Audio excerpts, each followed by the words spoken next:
Actually, I love being my own boss. I mean, that may sound cocky, but I'm sure all of you that are in business or planning on business, that's one of the advantages, being your own boss, coming when you want to come and leave when you want to leave. The dream started some 5 years prior to opening. It all started with my son, believe it or not, looking for some summer reading material, just basic books, classics, some John Grisham, James Patterson, and the likes. If you read, you can purchase any of these books anywhere, on the airport, anywhere you travel, you can purchase any of these books. Well, except Freeport. We had a list of about 20. We needed about 5. After checking the 2 bookstores on the island, we were able to get 2 outdated books, which we was happy to get to settle for. We didn't have a choice. That's how it all started. I told my son that he and his sister would never have that problem because when I retire, I would open a bookstore. Well, as you can see, I didn't reach retirement. My son graduated instead, and the year before he graduated, I started thinking about what I was going to do after he graduated from high school. My daughter had been gone for some 4 years. She was away at college. I spent most of my life up to that point driving them to and from school and everywhere else. At that point, I realized I wouldn't have anything to do after my son left. Yes, I worked a 9-to-5 job, but my free time, including my lunch time, was spent catering to their needs. That would be all over very soon. What was I going to do? I started thinking about opening the bookstore, and so I started my legwork, asking friends what they thought about opening a bookstore. To my surprise, most of my friends didn't read. And imagine how surprised I was that they didn't read. And so I decided that, well, if my friends didn't read, I'm going to try other persons. So I started asking around when I went to the mic in the lines or wherever I went, and I ran into other persons. I would ask them what they thought about opening a bookstore. And there again, most of them said, oh, bookstore, why do you want to open a bookstore? And I thought, well, don't you read? Because there are no books on the island. And most of them said, well, not really. Whenever I travel, I pick up 1 or 2 books. And so I realized that was not a good idea to open a bookstore because, of course, if nobody's reading, who am I going to sell the books to? Unless, of course, it's just me, my daughter, and my son is going to read the books. That's no good. I can do the same thing we've been doing for years, just bringing them in. And so one of the things I'd like to say, though, is I strongly suggest that if you're planning on opening any business, find out if there is a need. Because if I hadn't done that, I would not be standing here today telling this story. Because I'm sure I would have been closed after the first year. That is when I decided to include the school supplies. And that was really the missing link. That was 17 years. Come December, that would be 17 years this year. We have been through a number of ups and downs.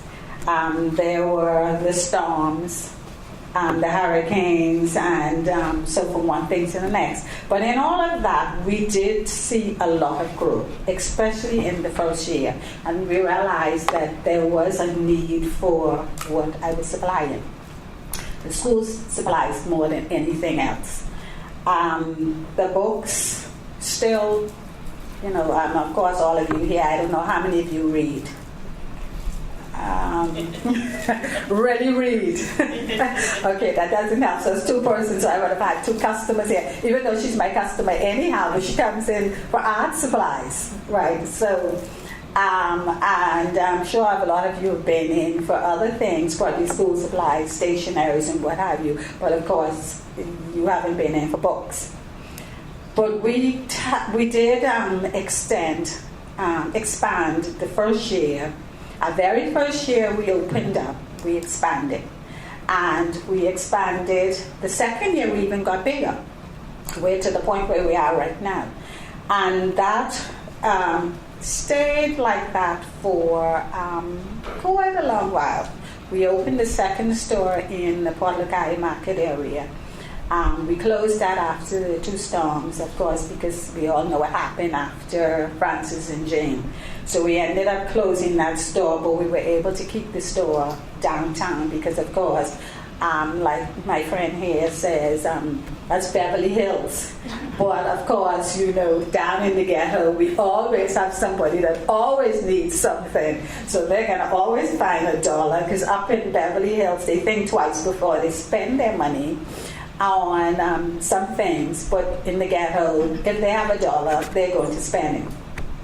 So that worked out well for us after Francis and Jane, because of course we still had people coming in and out.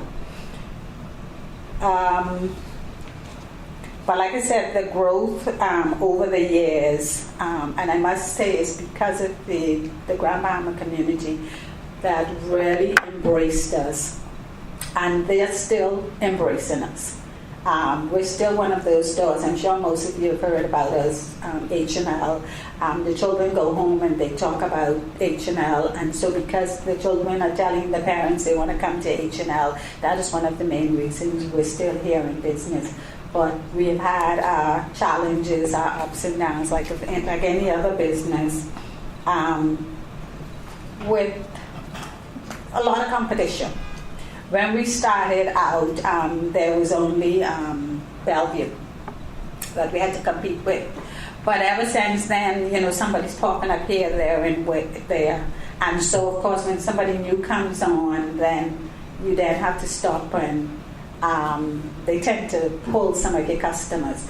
But eventually, we find that our people come back, no matter what. Because if you have something to offer, the price is good, they'll be back.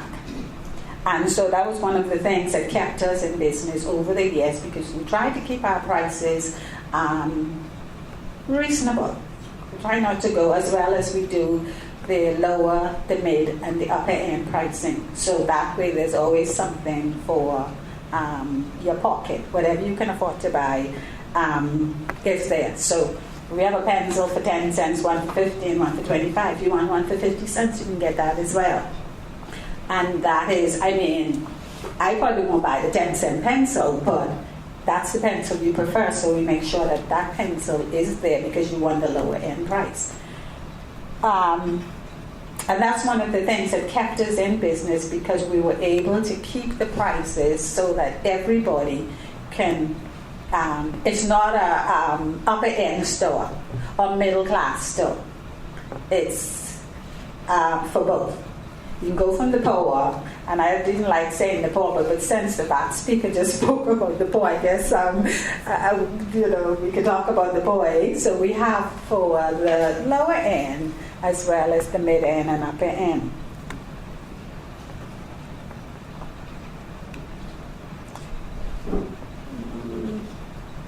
And like I said, we've been through numerous storms and hurricanes. But by the grace of God, we're still here holding on strong. I think this is where it's supposed to open for questions before I say anything else. Are there any questions? No? Oh, sorry. Like you said about Bellevue, right? I think having a bookstore, a supply store, that's very competitive because there's a lot of them out there. I want to know, because you're so successful, what do you do in terms of marketing? Because even though there's so many shops who doing the same thing, you still stand out. So I want to know what you do in regards to marketing, basically to keep that competitive edge. Now that's one of the things. That's why I actually heard any of our advertisement. We are on the ZNet. Well, most of the radio stations we run from time to time. During peak time, we try to do a regular thing every day, sometimes twice, 3 times a day. I run on all of the stations. In between, I probably do it once a week because we're on Dove, Love 97, ZNet, and we're in the newspaper, Bahama Buy and Sell. I think that's basically it. But we're out there, we're on Facebook, and so we do a lot of advertisement. Whenever there's a talk show, anything of that nature, we try to be there. We just did the regatta. They were running something, and so we were on. We sponsored the regatta. So that way we're always out there, you can always hear, because I know what happens sometimes. Sometimes people come in and they would say that they were in their car and they were going elsewhere and they heard H&L, and so they just came there instead. So you have to keep that out there at all times. So just keep it in people's face so that they know, can remember. It's not that they don't know you're there, but sometimes they tend to forget. And especially if you're talking to someone else and they say, oh, I just went down to Bellevue and they had whatever it is. So if you're not in their face, then they have a tendency to go where they can see or hear about. So that's one of the things we try to do, stay out there in the newspaper.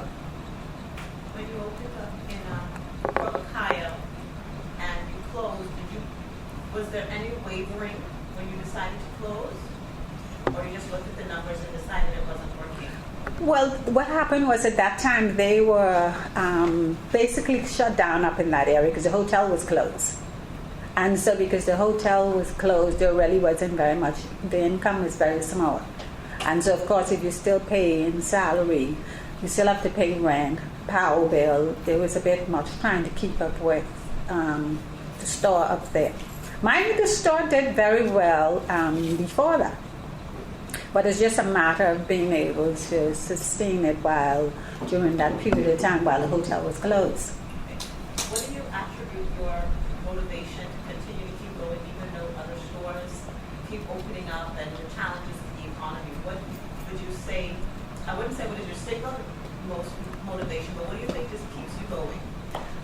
Because of my customers, because I do have some faithful customers that come from their daily customers. We have the customers in the downtown area, the stores there, because like I said, we sell stationaries as well, so they get their supplies, their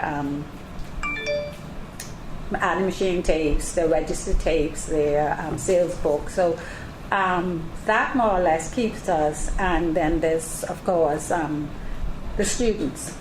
We have quite a bit of students from some of the schools, so that keeps us in business. Good. Any other questions? Well, that was, like I said, that is what kept us in business. The motive, that pushing, the students, people are coming in and they're always talking about us, and we can hear out there and we know what's going on. As well as we do, we sell party supplies, so we do quite well with that. And of course, back to school is our biggest time. Well, I wouldn't say biggest time because Christmas is just as big, but back to school is one of our biggest events. And we do really well during the back to school period, which should start at the end of this month and it runs until September. So usually with that ties us over for a while. And then it doesn't slacken off until, well, it goes down. It's not a peak, it's the peak. Then it starts to go down, and then it goes on run until about October. And then you run into that slow period again until December. But it's not as bad as it is during the summer.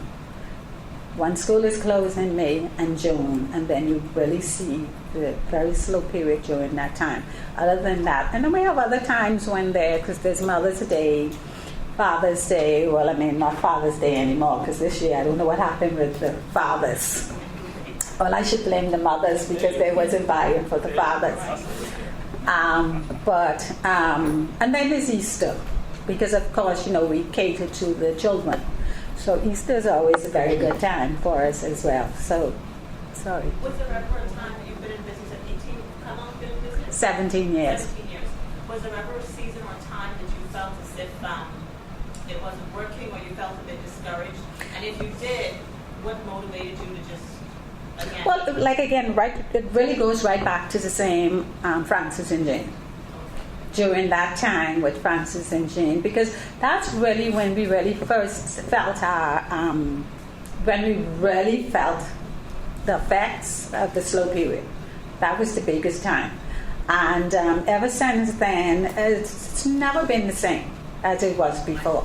But then, of course, money wasn't the way it was before. And so, because what I find is once our people have money, they will spend it. It doesn't matter, because we say that, that periods that we say it's slow. And once there's an occasion coming up, and if they have money, they're going to come in and they're going to spend it. And it doesn't matter how much it costs. So it was during that time, that was the most difficult time, because there was no power. And of course, people didn't have any money. So, then I started thinking about, figured get rid of the store in Portland. And then I thought maybe we might just decide to, depending on how long it lasts, we might have to close the store downtown. But like I said, it stood on its own, and it's always, because I had another place that we opened all after we opened the store downtown. But just during that period, that was the most difficult time. Other than that, we've had periods where you think it looks like it's not going to work, and then it pulls back up. But I'm sure that happens in all business. There are going to be that time. And when you have other people that's coming in and opening up. And so every time you turn around, because like now I understand there is another place that's selling school supplies. They're just open. So then you have to compete with them. Because of course, once we have new places, we have a tendency to go and check them out. And one of the things that they do is, whenever someone new come in, they tend to try to sell less than you're selling. And that don't ever seem to work, because they don't end up staying around for too long. But they sell, but for that period, then it hits you, because you lost some sales, because they came in and they were trying to undersell you, because they're selling things, and you try to figure out how is it that they're selling something that that you sell for $1 and only $1. You're not making anything extra for this $1. So how is it that they come in and they're going to sell it for 60 cents? How can they do it? And there's no other way, because I look at it sometimes, you think, but there's no way we can cut the price on that, because we're already not making any money on it. So how are they selling it for 60 cents? So it's stuff like that happens, but just continuing to persevere is what keeps you, because you look at it and you say that they're here, we've been here all of this time, and we made it this long, we can make it longer, but you have to stick to whatever you're selling. Decide that is what I'm going to sell, and this is what I'm going to do, and stay with it. And once you work hard at it, you'll make it. You'll survive the test. Oh, sorry. I know there are a number of bookstores and school supply stores, but what makes H&L different? What do you find your customers gravitate to you for? Well, one of the things is we keep up with all of the latest. School supplies, we keep up with the latest. Whoever the latest characters are, you can find them at H&L.